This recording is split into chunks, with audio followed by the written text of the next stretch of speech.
Good morning, or good afternoon if you're on. My name is Drew Clark, and today is Tuesday, March 31st, 2020. And welcome to another edition of Broadband Breakfast Live Online. This is our daily webcast live in which we are talking about the impacts of broadband and on the coronavirus, on the impacts associated with the coronavirus. We've got a great panel today, and I'm really looking forward to introducing them shortly. But I wanted to kick off with just a couple of quick items for all of us and for all of you who are watching.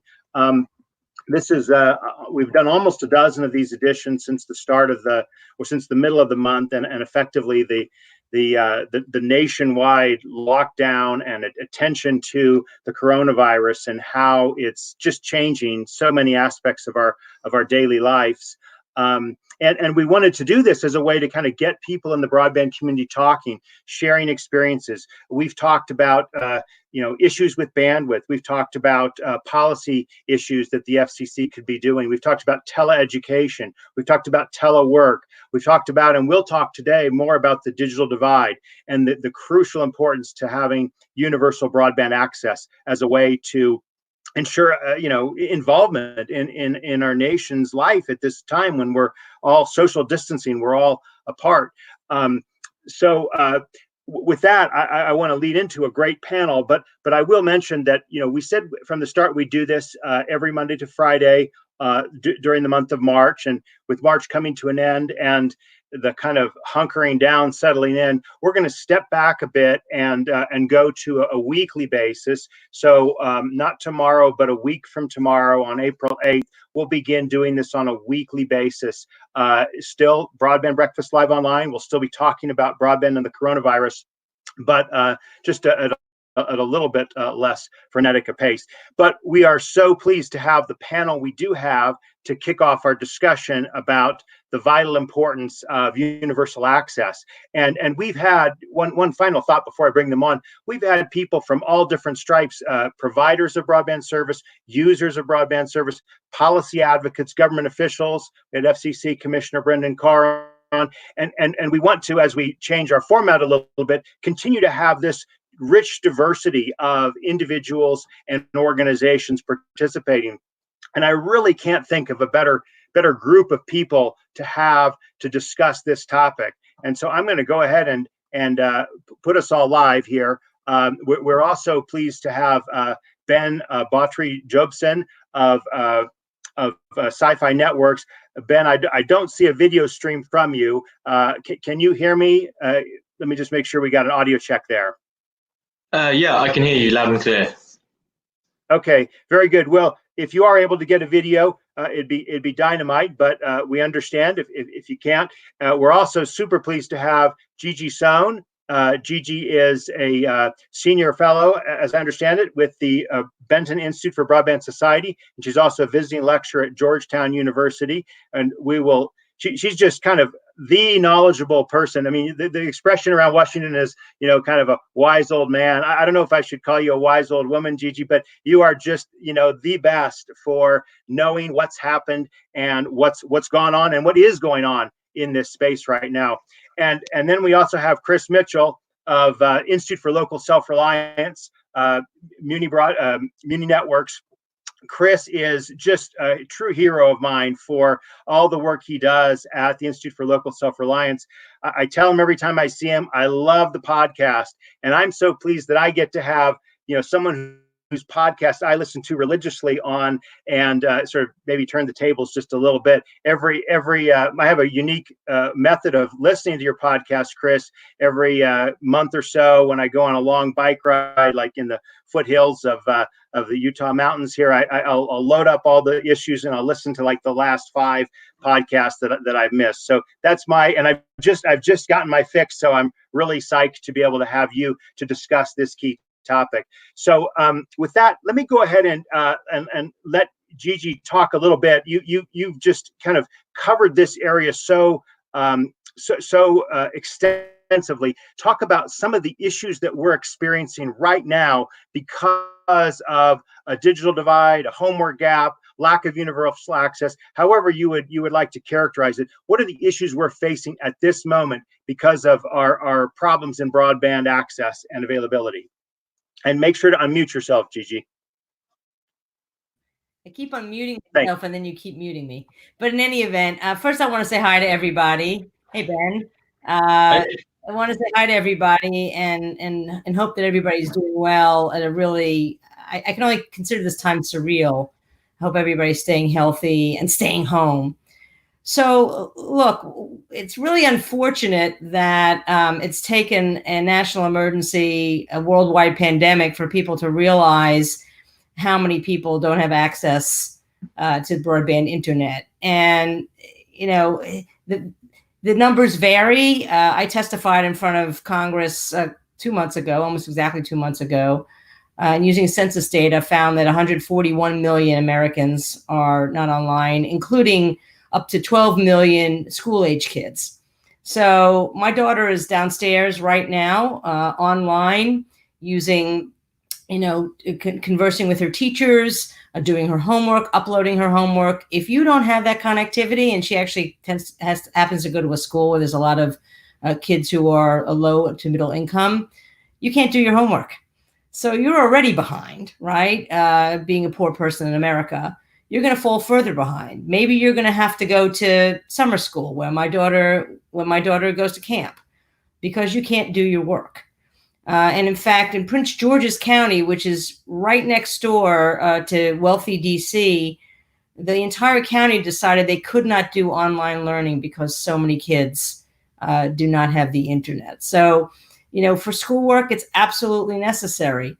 For telework, it's absolutely necessary. So if you're not in a service industry, if you work in an office and you're being told you have to work online and you don't have connectivity, either because you can't afford it or you just can't get it, which Chris can talk a lot more about as well.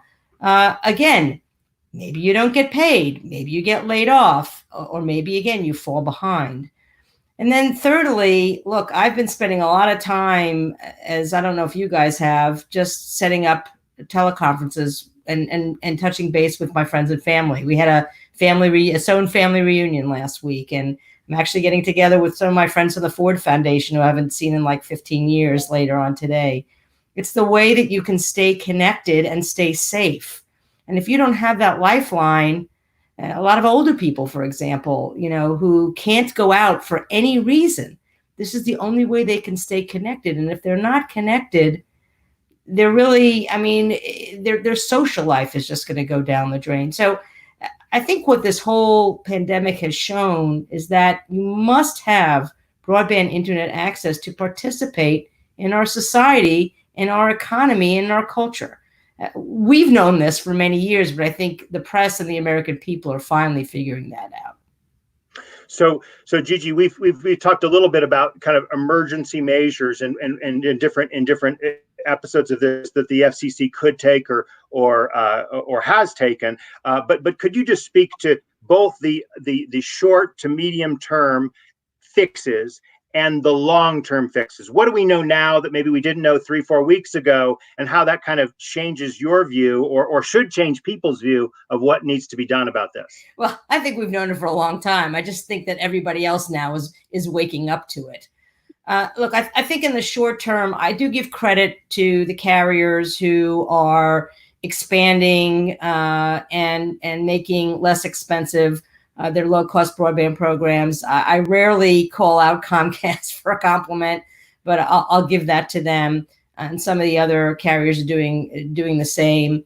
They're also not charging extra fees, and they're not cutting people off. I give them credit for that. Those are small but important steps. Comcast and others are making their Wi-Fi hotspots available for free. I think that's great. Again, not enough to solve either the short or the long-term problem. But let me talk about a little bit about what else I think the carriers should be doing, and also then talk about what the FCC ought to do. And again, I rarely give credit to this FCC, but I give them credit for their basically asking. I say begging. They don't like that, but asking the carriers to step up, and many of them have, and I give them credit for that. They've also made more spectrum available, so they've allowed carriers like T-Mobile and Verizon to share spectrum with other carriers to make the mobile networks more robust. I mean, these are all very, very good things. But let me talk first about what the ISPs ought to be doing. If mobile and fixed ISPs have not already lifted their data caps, they need to do that today. And I'm a huge skeptic of data caps. I don't really think they're necessary, other than to maybe occasionally manage a network, a mobile network. They need to lift them today. They need to allow a tethering of mobile devices. Many people, it's funny, when I've been talking about this a lot to a lot of reporters, a lot of them don't know what tethering is.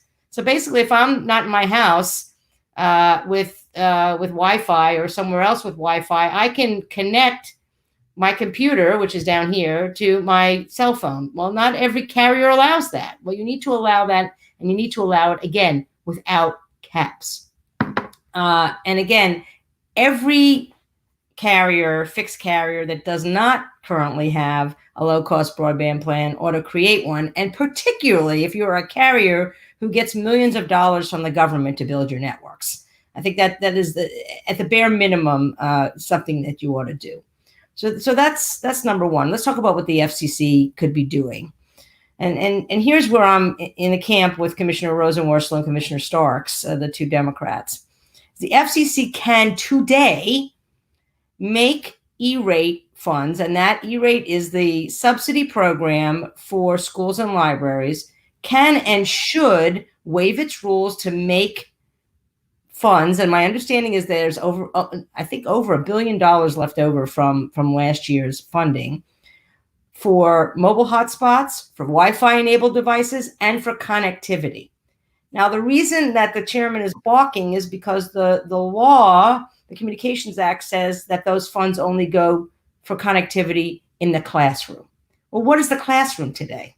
This is the classroom today. And who's going to complain if he makes that money available? This is something the FCC should do now and could do now. The second thing that the FCC should do now and could do now is double the Lifeline subsidy. So this is another subsidy program. This is for poor people. Right now, it pays $9.25 a month for broadband. That is not enough to buy anything decent. Certainly not to buy broadband. Maybe it'll buy you a 10 megabit per second down, one up connection. Again, they can waive their rules and double that subsidy. Now, why are they not doing it? Let's be honest, folks. This FCC and their friends in Congress hate E-rate and they hate Lifeline because they're subsidy programs that help poor people and help brown and black people. They're more than happy to give billions of dollars to rural America. In fact, the FCC just announced, what was it, last month, they were going to give $20 billion to rural broadband providers.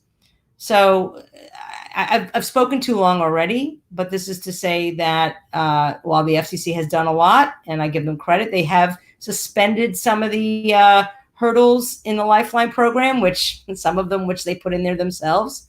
And I give them credit for that. I give them credit for what they've done so far in ensuring that at least the mobile networks are more robust, and also in the arm twisting they've been doing, but they can do a lot more. And that includes getting money out to the people that really need it. No, that's awesome. And we do thank you for those specific and actionable items. We just had a story on broadbandbreakfast.com today about how British carriers are lifting caps on fixed broadband, but the mobile seems to be the issue. We've definitely run into this issue. Mobile caps are a big problem. Definitely want to kind of keep the pressure on for that point. Chris, let's turn to you. You do a lot of work in following municipal broadband, so please speak to that, but also speak to how municipalities have approached universality in their builds, right? So this is kind of both a coronavirus conversation, but it's It's also a conversation about equity, about serving everyone in the community. Could you just kind of speak about the approach you see municipalities when they do broadband networks bringing to the tasks? Sure. I guess I would say that we need more work at all levels would be my overall message, in that I don't feel like there's some approach here that I can say like we've figured it all out. I agree with the vast majority of what Gigi said, per usual. I think I would just build on it a little bit by saying that we definitely don't have a shared agreement at all levels of government that everyone needs to have home internet access. We see elected officials saying, well, maybe it's not so bad. Kids should do their homework in McDonald's. Representative Cleveland in North Carolina memorably said, oh, probably they like it better there anyway. And now they can't sit in McDonald's. They can maybe sit in a parking lot somewhere. It's not good enough. We want people to stay home, and yet we're also telling people effectively you have to leave your home if you don't have home internet access to participate in education, in many things that the rest of us are doing to stay sane today. And so, at the federal level and the state level, we've seen fierce resistance to the idea that there's a problem in urban America where people have networks and can't afford them. I don't think anywhere we've really seen a discussion about people in rural areas that have networks but cannot afford them.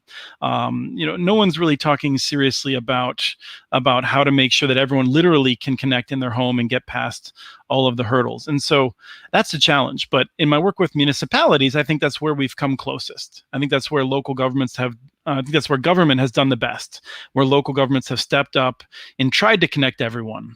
Now, you have states like Tennessee, in which you have a city like Chattanooga, in which they're trying to figure out how to really benefit everyone. And yet the state says that Chattanooga is not allowed to offer a connection below a state formula for how it calculates the cost. In the same way that Comcast or AT&T can to connect low-income folks. So Chattanooga is like literally prohibited by the state from offering a $10 a month connection. I believe the best they've come is down to about $23 a month for a very high-quality connection, but we still want to drop that price lower. We did a report. So just to be clear, that's a restriction on municipal and government networks. That's not a restriction on private networks. Right. Correct? Yeah. I mean, while most of us are frustrated at how high our prices have gotten, state legislatures and public utility commissions are very worried that municipal networks might price too low. Now, this is a reasonable academic economic discussion, because we do not want, and I do not want, the local governments to drive private sector businesses out of the market, right? We don't want a city to say, I'm going to offer $1 a month broadband supported by local taxes to try to drive Comcast out of business, right? That's inappropriate. It's academic because it doesn't happen. It's not an issue. If it were to happen, I'd be the first one to say, let's figure out how to stop that. But there's lots of reasons why that's not happening. But this is what states are concerned about. They're more concerned that Comcast might be stuck in a price war than they are that low-income folks are able to get connected to the internet. Now, again, I'll just say that cities have done better. San Francisco has significant municipal fiber that they're figuring out how to use in ways that, frankly, have long been recommended by people who are, low on the totem pole. That's offensive now. I'm sorry. They are low in terms of having power in the organization of Department of Technology, for instance. They've long seen that you can connect public housing and do interesting things. And the city has now recognized that. It took a while for the message to filter up. And we have this partnership with Monkey Brains and potentially other ISPs soon, in which the city is using its fiber, it's using fixed wireless, and they're delivering 100 megabit or gigabit access to each person in many of the housing campuses, public housing, for less than $10 a month, or $10 a month-ish that may be charged to the corporation that runs the public housing. But that's just a complicated way of saying that in San Francisco, tens of thousands of people, I think at this point, I think it's well over 10,000, have high-quality broadband access in public housing because the city's made it a priority. Other cities are starting to catch on. Public housing authorities are starting to catch on. But frankly, it hasn't been an issue. And then the final thing I would say about this is that even within cities, there's a tension because municipal broadband networks are expected to pay for themselves out of revenues. They are not subsidized by taxpayer dollars in the way that they are financed. They're financed specifically, generally by revenue bonds, in which the revenues from the network repay the bondholders. What that means is that cities have an incentive also not to be figuring out how to deliver a $5 or a $10 a month connection to a single family home that might be a Section 8 housing, because they need to figure out how to balance the books. That's what we've told local governments to do. We haven't told local governments you need to make sure everyone has an internet connection. We've said local governments should build networks that pay for themselves. And I think local governments should be thinking about how to mix those together in ways that are fair in the marketplace, but that generate better results. Chris, your last comment there really goes to the heart of what I hope we'll spend the next 40 minutes talking about, which is that cities who take upon themselves the mandate to get involved in a broadband project, either by themselves or in partnership, in a public-private partnership with private companies, have to kind of think of themselves as a business to at least some extent, right? To not cross-subsidizing, things of that sort. But you've just put your finger right on the issue that is in tension. That is to say, sometimes that may mean a revenue case that takes you to certain parts of the city, but not others. And so while Gigi and the frame for this discussion is really about how do we make sure everyone gets access, if a city is providing it themselves, that may not work, right? I mean, do you agree or disagree? What are your thoughts on how we kind of bridge that gap of the goal to have networks that pay for themselves, but also to be able to make sure everyone is served by some kind of connection? And we'll get you into this question soon, Ben, so just hang on there. And there's always an issue of terminology here. And to be clear, the cities that have built citywide networks, their intention and their goal, and most have achieved it, is to make sure that anywhere in the city, every address that has a person that can afford to pay the price can be connected. And that's to say there's no redlining in which certain neighborhoods are left out. Almost every elected leader and city staff member I've talked to recognizes that as a local government, their requirement is to serve everyone. And so the issue that we get back to then is how do you make it so that people can afford it in places in which they do not have sufficient income to do that. And I think there is a tension there. But one of the things that local governments need to do is to have citizens and local businesses say, all right, it's 2020 now. We really need to make sure everyone is going to be connected. So in 2012, our focus was how do we make this a revenue center, perhaps, or at the very least pay for itself. Now it has to be, what can we do to make sure that everyone's connected? That's awesome. That goes many questions I've got for both of you, but I don't want to kind of do the whole conversation without Ben. Thank you so much for being part of this discussion, Ben. And if you wouldn't mind, tell us a little bit about yourself and your company, Sci-Fi Networks, and some of the very exciting projects that you've announced in the last year in Fullerton, California, and other places as well. So please give us a quick summary of them and how you approach this issue of universal access. Yeah, sure. Thank you. And fantastic comments and insight from Chris and Gigi there. So we're sort of on the front side, on the front line, as it were, in the battle for actually digging and building and getting these networks out there in the cities tangibly. We're a fiber optic network developer. Sci-Fi Networks is the name of the business. I'm the CEO, and we work with municipalities in order to get citywide access to serve every single home and business within a city footprint. So we don't go through a cherry picking exercise. We also don't have sort of a fiberhood model or organic growth within the city. Once we've selected a city, we build out the entirety of that city footprint. So it's a ubiquitous build. We're 100% privately backed. We have institutional capital partners, and that's a key component of what when we talk about viability and sustainability. That's a really key component because you need to have patient capital. I think one of the major barriers to private investment in this sector in the US and really across the world has been that telecom investment has always traditionally been perceived as needing anywhere between as little as a 2 or as the maximum a 5-year payback. And when you're looking at fiber to the home builds, that's frankly impossible with the type of capex that's required on day one. So you need to be able to encourage and attract very patient, long-term capital. And so that means ultimately pension funds, insurance companies, or very unique private equity firms that have lower yield requirements over the long term.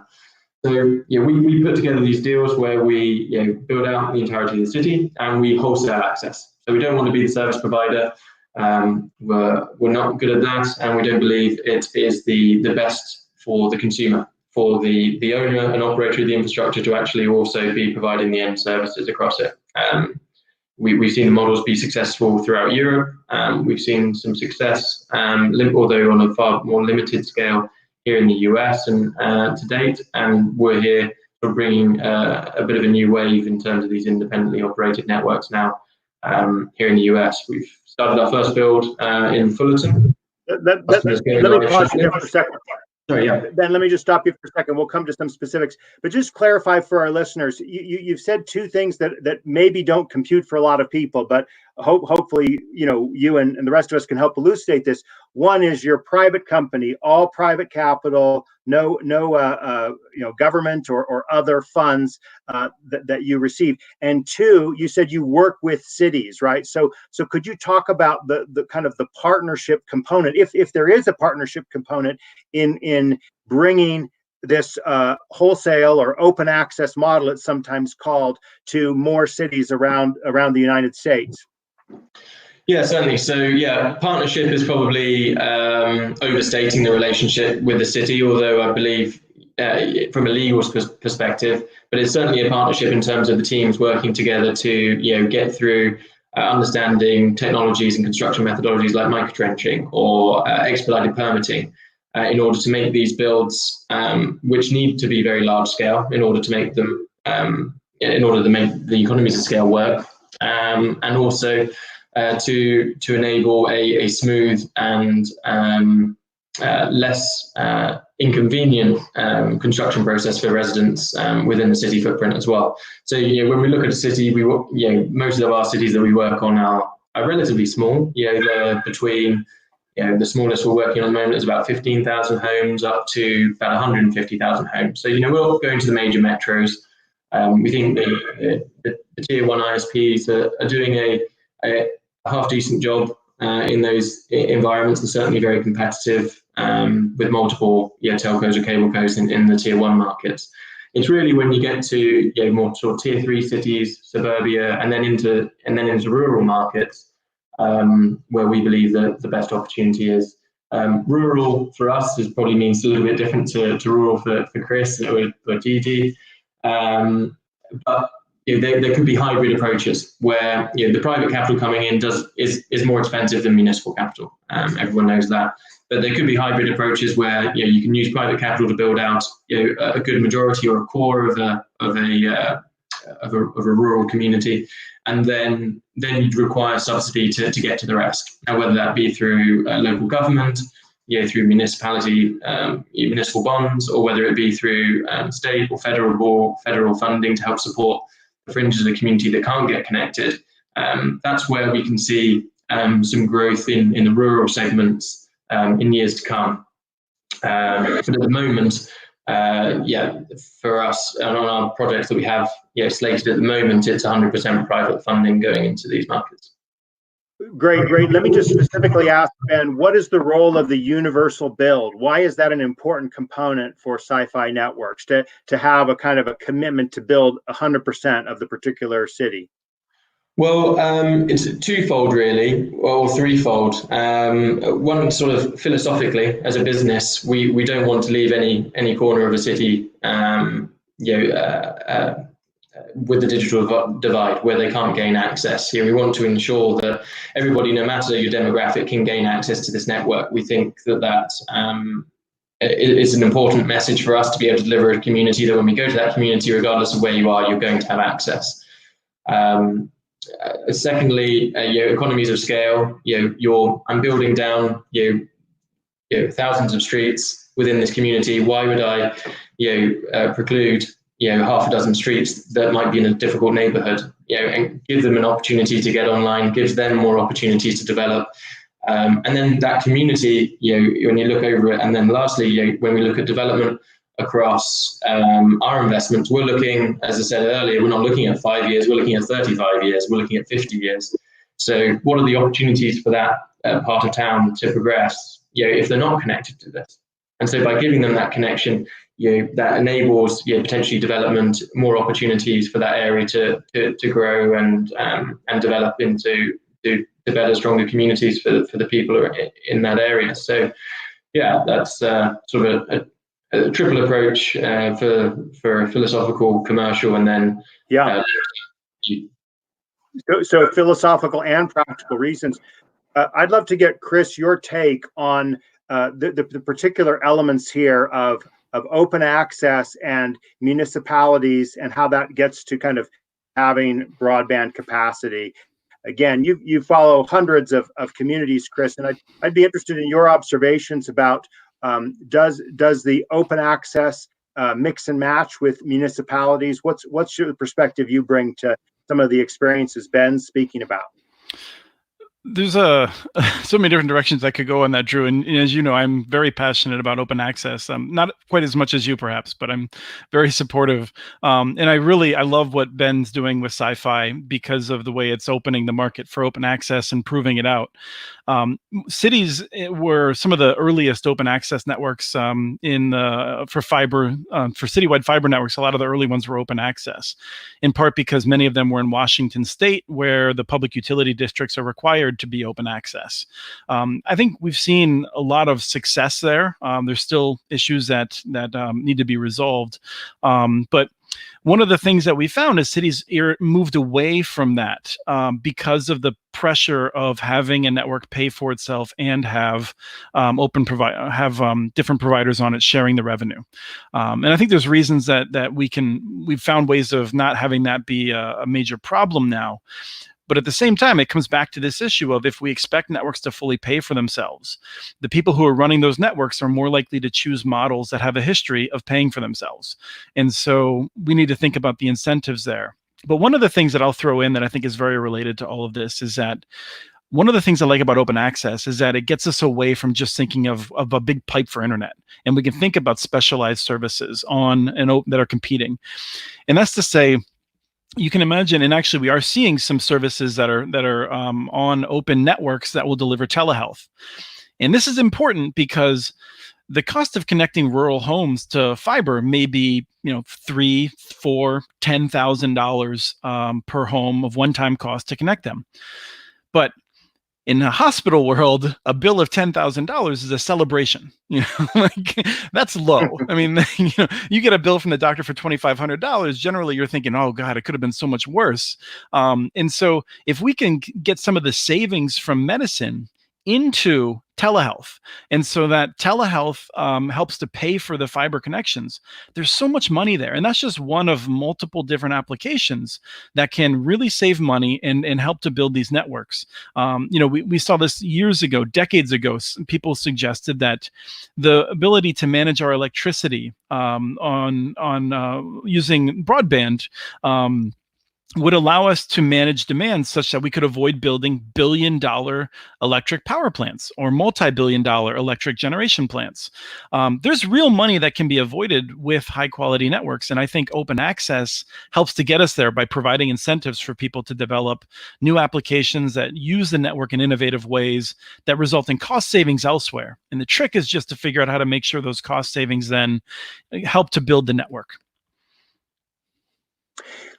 Thanks, and we'll come to some of the other thoughts you have on that in a moment. But I want to get Gigi's perspective on some of these issues. How do you think this question of open access, wholesale access, municipalities involved in broadband interfaces with this fundamental issue we're trying to address of making sure everyone gets access to good quality broadband?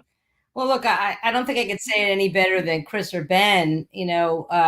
Cities and towns have different incentives. Yes, they do have to make money. but they have different incentives than Comcast and AT&T and Verizon. They do want everybody to be connected because that's good for their economy. That's good for their citizenry. And look, to me, open access, if it can work, is really the antidote to the consolidation that we've seen in this market. And frankly, Muni broadband is also an antidote. And it is, I think, shameful that 19 states in this country still have laws that prohibit their towns and cities from choosing whether or not to build a broadband network, whether it be, by themselves as a utility, or, as is really more the rule these days, is a public-private partnership. It frustrates the living daylights out of me that Congress has allowed these anti-competitive laws, which were encouraged and lobbied for by the big incumbent telecoms and cable coms, that they've let these things stay in place. So we didn't really talk before about, what I'd like to see in the future. This may be the number one thing that I think Congress could do pretty easily if they could withstand the lobbying from the big telecoms and cable coms to promote competition and get more broadband out to people. It's not the only thing that needs to be done, but it's something I think that's incredibly important. Let's talk a little bit about subsidization in different contexts, right? So obviously the Universal Service Fund, which became the Connect America Fund, which is now in the process of becoming the Rural Digital Opportunity Fund, is pretty much about making sure those people, let's say rural areas for now, get access where they wouldn't have cost affordable access. But there's also subsidization in other forms. You talked about Lifeline. You talked about the absolute need to double the amount of Lifeline. And then Chris has kind of brought this issue of subsidization in from the sense of that's kind of been a critique of Muni networks for a while. What would be the right way to approach this subject, Gigi, from both a economic and a human perspective? That is to say, should subsidies be going to individuals that they can use with the provider of their choice? Should it go to networks? What is your thoughts about Hi, I seem to have lost you. Yep, we lost Drew. I'm sure he'll be back, but you have the question, Gigi. Yeah, there's a lot in there. Look, I remember like 15 years ago debating people from the Cato Institute and shouldn't we not give the money for rural broadband to networks? Shouldn't we give it to the individuals? We don't want the rich Montana rancher to get a subsidy. I think that would be enormously complicated. But what I would like to see, and I think Chris would agree with me 300% on this, is if we're going to dole out billions of dollars to these rural network providers, that we have to actually insist that they build what we gave them the money to build. And it's interesting. I was on a phone call with a bunch of network engineers and experts and folks that have been measuring how the networks have been working during this time. And they said that in urban areas, been working pretty well, partly because people are starting to work earlier. So we've kind of actually flattened the broadband use curve, to use a term that's being used a lot these days. But in rural areas, it's total garbage.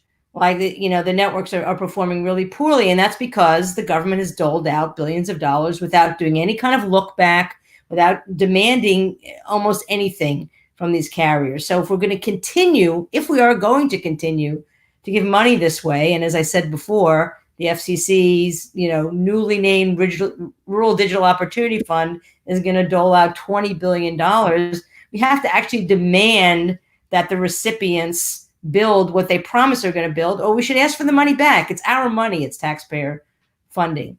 As for E-Rate and Lifeline, I think those subsidies are incredibly important, particularly Lifeline, well, both of them, but particularly Lifeline.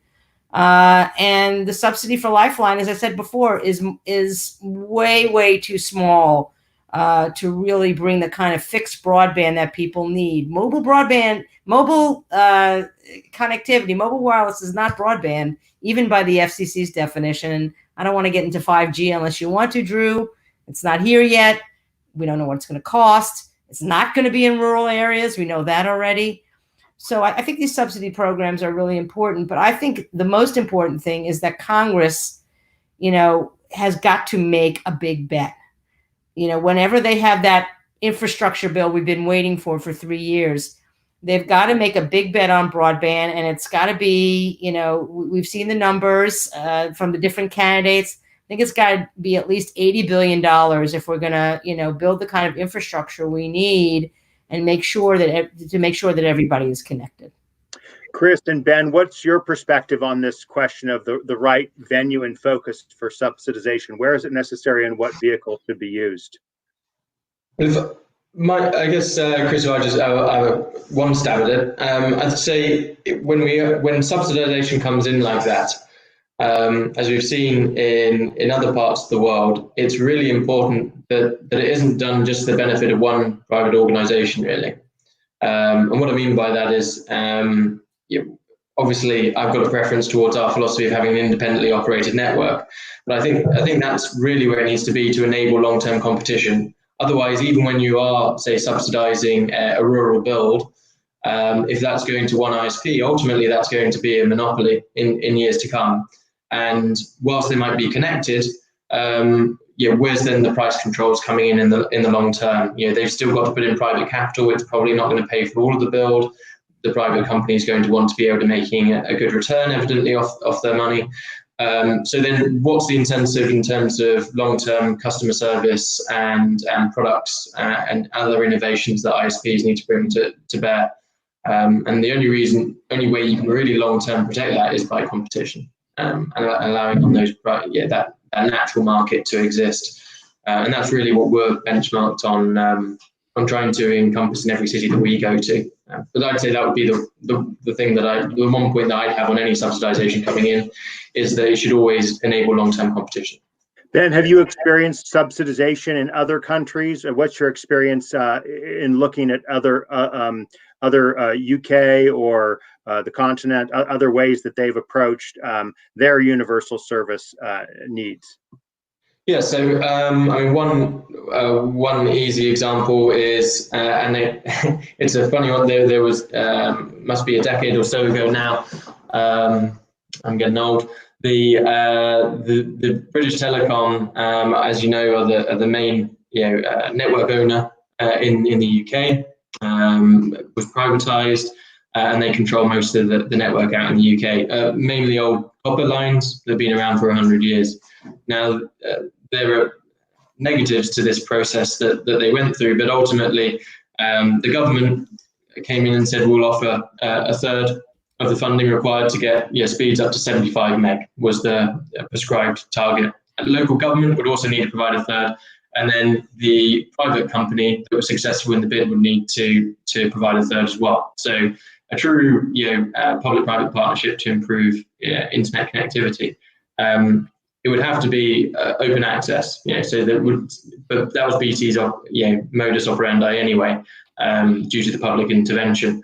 But out of 440 bids across the whole of the UK, or approximately something like that, BT won them all because they're the only one that were really able to help. So that isn't the gold standard by any means, because BT is also a competitor on the network. So they own and operate the infrastructure in the UK, but they're also an ISP competing on the network. So I wouldn't say that's the gold standard by any means, but that was subsidy towards an effort, at least, to improve broadband. And again, 75 meg isn't good enough. But that is an instance of private of PPP type subsidy coming in to support an open access effort where at least others can compete on that network. But because of that dichotomy there, that conflict between BT and others, then you see a lot of fiber builders coming into the market now, which is great. And again, they're doing it on a competitive network basis. So City Fibre are there in the UK, and they've got multiple ISPs now on their network. Great. Gigi, you want to react to that, and then we'll turn to Chris. Mute. I love what Ben had to say, but I actually had forgotten a point that I think is really, really important and I wanted to make, which is the money for E-rate and the money for Lifeline and the money for the Rural Digital Opportunity Fund comes from the fees that people pay basically for telephone service. Okay, it's called the Universal Service Fund. And that fund is shrinking because that money can only come from telecommunication services. So basically your cell phone service, not your data service, nothing that you do on here. And if you're like me and still have a telephone, it comes from that. So that pot of money is shrinking enormously. Cable companies do not pay into it. Broadband only companies do not pay into it. Only plain old telephone service, essentially. And I'm not going to get into why that's the case, but that's something the FCC has not had the guts, and didn't have the guts when I was there either. So it's not a matter of Republican versus Democrat. It's everybody to expand the pot of money that goes in. So the contribution to the pot, as opposed to taking money out of the pot. So universal service right now, something called the contribution factor. So the amount of money that your fees, the percentage that your fees constitute for universal service is like 21%. It's hugely high, and that's not sustainable. Mm-hmm. So that's something that maybe the next FCC chair, if he or hopefully she has the guts, will take that on, because otherwise E-Rate and Lifeline and this Rural Digital Opportunity Fund is not going to be able to survive. I hope it's you, Gigi. You'll get stuck having to live up to your own expectations. Great. Hey, Chris, I want to turn to you, but let me actually throw a question out from our Twitter audience here, and then you can use that and react to this question of subsidization. Brian Snyder of Lit Communities writes, do you see school districts being leaders in municipal backbones and allow expedited connection for full deployments, as we see the need from COVID to help with the homework gap? So great question from Brian about using and leveraging anchor institutions. Chris, a reaction to that, and then talk, if you wouldn't mind, about some of these subsidization questions. Yeah, I feel like an engineer answer, which I'm not, but nonetheless, I listen to a lot of them, would be, it depends. Like, so many of these questions are wrapped up into the technology that's available. And I deeply respect the folks who will say, well, no matter what it is, we'll find a way to make it work. I think that the school backbone networks can be helpful. Right now, we need any available fiber available to try to immediately bring high quality Wi-Fi to parking lots, so people can access the networks right now, perhaps with the heater on and soon with the air conditioner on. And I feel like that's a major priority of what we're seeing in terms of the reactions. In the longer term, to actually make sure everyone's connected with a high quality network, I think those school networks in some cases will be useful. Certainly in municipal networks, we've long seen sharing of costs. So if you're opening a trench to put in a school network, you should put in other conduit or fiber for other uses. A lot of municipal networks have benefited from those shared costs. And so that's just sort of good standard practice. One of the things that I wanted to react to is definitely Gigi's comments about the FCC, and I feel like it's worth noting. We can spend a lot of time going back into things they've done wrong, but they're about to do some things wrong that could still be fixed. I mean, the networks that Gigi was talking about, they were required. Originally, the thought was we would give them billions of dollars to the biggest telephone companies to build 4 megabit down, 1 megabit up connections. And then we decided to give them even more money if they would build 10 megabit down, 1 megabit up connections, a connection that was nearing obsolete at the time and became obsolete long before today, when we are still writing a check every month to build these networks that are 10 megabits down and 1 megabit up.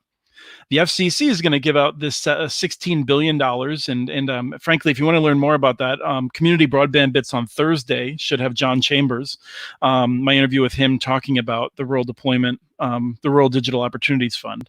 But one of the things that just drives me nuts is that the minimum tier that some places could get will be 25 megabits down, 3 megabits up, a speed that Gigi set 5 years ago, more than 5 years ago, based on 7 years ago. So, that was based on numbers from 7 years ago as to what constituted normal broadband use for a household. What could they be doing that would allow them to use these applications? Since then, the average use by households has gone up tremendously, in particular applications that use the upstream direction. And so we're about to commit to 10 years of subsidies, in some cases, for a service that will be obsolete long before we finished writing the checks. And it's something that the FCC just has not understood, and hasn't even wanted to revisit this idea of a proper definition for broadband. And so, there's some things the FCC's gotten right. I think the auctions are smart. I frankly think that Chairman Pai has done an admirable job of keeping them transparent.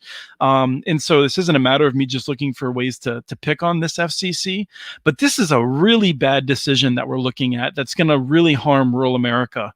And then, frankly, we're just going to have to appropriate more money, probably through the United States Department of Agriculture, which has been building fiber networks in a lot of areas with small local carriers, sometimes public, sometimes cooperative, and sometimes family companies. We're going to pay for these networks twice, and it's just really upsetting. I wouldn't be a good moderator if I didn't at least raise this question. And we've talked about this in other Broadband Breakfast Live online discussions, that yes, we want to get good quality broadband for everyone, but at the same time, should we not do services because not everyone has access to them? Gigi, you referred to Prince George's County and the decision they apparently, you've said, have taken with regard to schools. I've heard the same thing in regards to other counties in the Washington area, Fairfax County. What is the way that a responsible business or a school system or government should approach, particularly as we're dealing with this pandemic, getting access, getting information out there? I mean, clearly we can't not do broadband or other things because not everyone has it. We want to solve that problem, but how do we address this issue of, don't do something because not everyone can get access to it? Gigi, let's take you on this one first. Well, look, there's something that the FCC could do right now. I'm maybe not. I'm loath to tell a school how to educate their kids. I'm not a teacher, and luckily my daughter is 15 years old, so I don't. She's downstairs; she can do all her homework herself. Thank God. And those folks with younger kids who are basically working from home and teaching from home, God bless you all, because I don't know how you do it. I think I would jump out a window. But here's one thing the FCC could do. So. There's a group called the Shelby Coalition: schools, hospitals, libraries, and I don't know what B stands for. Hospitals, Library, Broadband Coalition. Yeah, we had Don Windhausen and some others on the show last week. They asked for clarification whether schools and libraries could basically use their broadband to connect people who are unconnected. And the FCC unhelpfully said, yeah, if they sit on the school grounds or library grounds, right? That was not helpful. What they could have, and I believe should have said that in this, time, if they can provide connectivity to the home, they should be able to do it, and don't lose your E-rate funding. So that's something that the FCC could do again today, tomorrow. That would help. But it's hard for me to actually say what's the right path for a school. What I would say is, don't punish the kids that don't have the connectivity. Make sure that they can keep up with the kids that do, because that's what I worry about, is the folks that are already far behind are going to get further behind, going to have to sacrifice their summers or sacrifice their vacations in order to catch up with the kids who have connectivity. So I guess that's, if I had to give advice to school districts, it would be that don't let the kids who are already, who are still on first base, stay there while the kids on third base can run to home. Well, let's make the question a little more pointed for broadband providers. Should they somehow be barred from offering service in somewhere in a city when they can't serve everywhere in a city? And if that's the reason, why just the city? Why not everywhere outside the city too? I mean, this is a question that's come up in the policy debate many times, and we can have bumper sticker answers, but what's the real best solution from a cost benefit and universal access perspective when the rubber meets the road?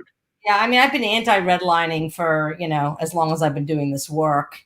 And unfortunately, the government, the federal government, and frankly, local governments haven't had, the courage to say to these folks, you've got to serve everybody. The FCC, again, I'm beating up on them. I gave them the praise earlier in the show. So the FCC, I think, made a terrible decision. I think it was a month or two ago when they said that local governments could not collect franchise fees or tell, broadband providers to do anything as part of the franchise agreement. It basically said you can collect your 5% when it comes to cable, but you can't collect any more money when it comes to broadband, and you can't tell the broadband providers what to do, including serving your entire community. I think that was a terrible decision. It may be in the courts still, but taking away that control from local communities is really terrible, because you're basically telling local communities you can't decide what your needs are. And here are companies that are digging up your streets and using your poles, and you can't tell them that in exchange they have to serve everybody in their community. That's terrible policy. Well, I'd definitely be interested in Ben's answer and Chris's answer, reaction to that point before we get to some final comments by everyone. Ben, go ahead. Yeah, sure. So I don't disagree with Gigi on that. Certainly from our business's perspective, that's exactly how we approach it, serving every inch of the community. But I think if we reflect back on what we were discussing earlier in terms of some segments of the community just not being viable to do independently and privately, then you need a different type of funding or a different mechanism to serve them.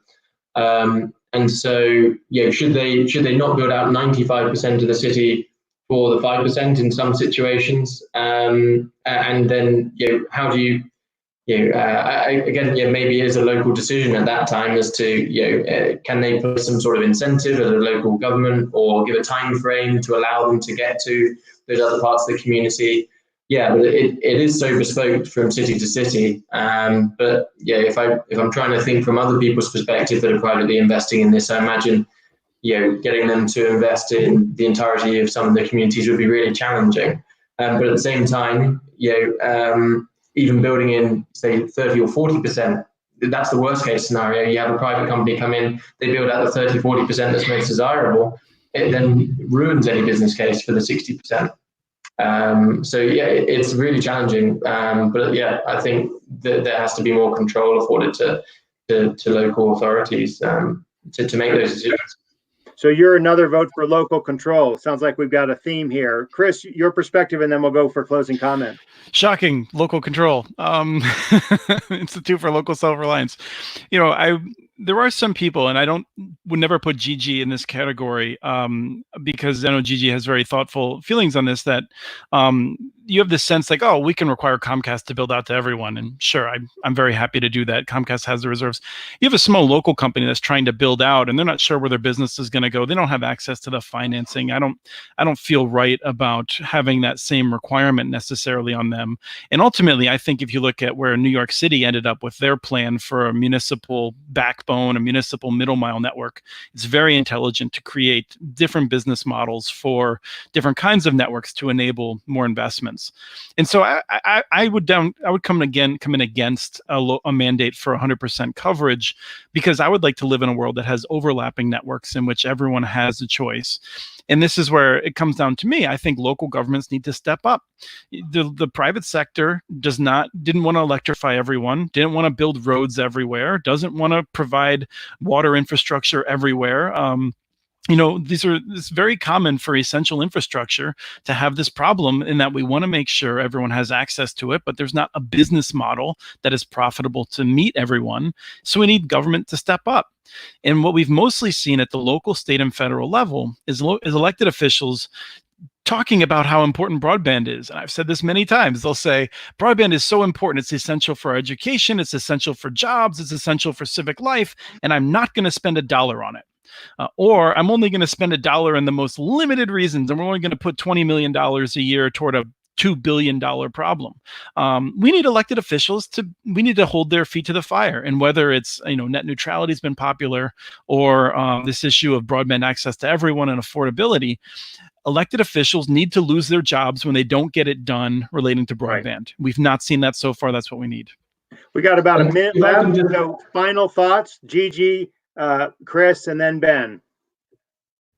I'm just going to pick up on what Chris said. I do think actually in the last election, broadband access was a huge issue. And I do think you're going to start to see people losing their jobs, politicians losing their jobs, because people, particularly in rural areas. And frankly, I did some work for Abigail Spamberger. Her district is 1 hour from my house in the middle of DC. People are going to start losing their jobs if broadband access doesn't come to these exurban and rural communities. Great. We understand you have to leave right away. Gigi, thanks for being with us. Let's hear your thoughts, Chris and Ben, and then we'll wrap up. Yeah, I feel like I hear conversations that say, well, when this COVID-19 crisis is over, we really need to deal with broadband. And if that's what we choose to do, we're not going to deal with broadband. We need to prioritize it now, not because we can connect everyone in the next 12 months, but because we need to get it started. The costs are not as high as some people say. A lot of them are fixed costs. Intelligent programs will not break the bank. It will grow the economy. We need to make it a priority. And then the piece of it that I feel like we're going to be discussing, we haven't gotten to, is rural affordability. The business models are tight in rural areas. We need to find a way to bring the prices down for families that cannot afford to pay $50 a month for high quality service in rural areas. Great thoughts and good topics for a future edition. Ben, final thoughts. Yeah, sure. My final thought would be an example from everything that we've discussed, actually tangible numbers. So with our private business case at the moment, we could serve maybe 1 to 1.5 million homes across California for only a 10% additional subsidy into the CapEx costs upfront. You could expand that to an additional 2 million homes. So as Chris said, sometimes it isn't a huge amount that's actually required versus the private investment to make a big difference. And so I think if we can continue to encourage competition, make the right choices in terms of ubiquitous service, and with some progressive local authorities or even state or local government coming in with some subsidy, then I think there will be a lot of great strides made over the next couple of years. Awesome. Thank you so much to Gigi and to Chris and to Ben for joining us for a wonderful and vibrant final discussion of our daily Broadband Breakfast Live online. As I mentioned, I'm Drew Clark with Broadband Breakfast, and we'll continue this, but at a little bit of a slower pace. Every Wednesday at 12 noon Eastern Time, we'll be live online. Thanks for joining us. Take care.